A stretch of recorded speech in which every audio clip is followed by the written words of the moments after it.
Pinatunayan kan mga miyembro kan Special Weapons and Tactics o SWAT Team kan Police Regional Office 5 o PRO5 na dai mapahurian mga Bicolano pag-abot sa physical strength, mental acuity, as in tactical expertise. Ini makalis na maiuli kan grupo ang primerong pwesto sa National SWAT Challenge 2025 na ginibo kay ning Enero 15 sundo 18 sa SAF Headquarters Camp Mariano Castañeda sa Santa Rosa, Laguna. Kabali sa grupo si Police Corporal Alex Ceruelo, as in Patrolman Mark Vincent Luterinya kan Albay Police Provincial Office. Istorya ninda, 2 bulan man ang sa indang naging preparasyon sa kompetisyon, disiplina, as in dedikasyon man daan sa indang naging puhunan nga ni maiulian kapangganahan kontra sa 16 na elite contingent.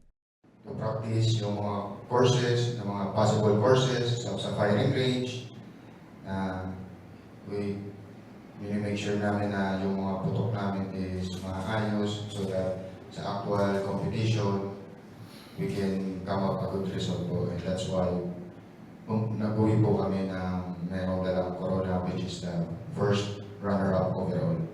Kasagsagan po ng ulan that time, hindi yun naging hadlang para magpahinga na lang kami. Kasi alam namin na lahat ng PROs, lahat ng region ay ipapadala yung the best of the best na team.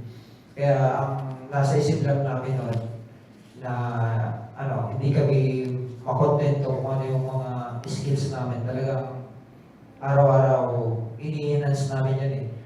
Kabali man sa nagrepresentar sa PRO5, sinda Police Corporal Edgardo Delgado, Police Corporal Mark Steven Gonzales, Police Corporal Glenbert De La Rama, asin Police Corporal Teodoro Vergara na enterong personahis kan Albay PPO. Sa pangalan po, Samuyan Provincial Director, Police Colonel Julius Cubusan Nuevo, ang Samuyan po taos-pusong pasasalamat sa members ng SWAT Albay for bringing pride in the Albay PPO and as well as the Regional Office 5. So sana po next competition, makuha na po nila ang talagang champion na title. So with that, thank you very much sa Induga Boss. First runner-up man ang PRO5 sa SWAT team sa endurance firing. Second runner-up sa sniper-initiated assault. As in second runner-up sa bus assault o target identification and rescue. Sindaman ang best in uniform. Mientras tanto, pigigibo ang SWAT challenge kada taon. Apera sa pagpapatiribayan, obheto man kan kompetisyon na mas pakusugon ang sa indang pag-iribanan. Pagkakasararo, siring man na maging instrumento para sa mga bagong kaaraman asin kakayanan. Para sa mga baratang Tatak Bicol, Hercules Barbacena.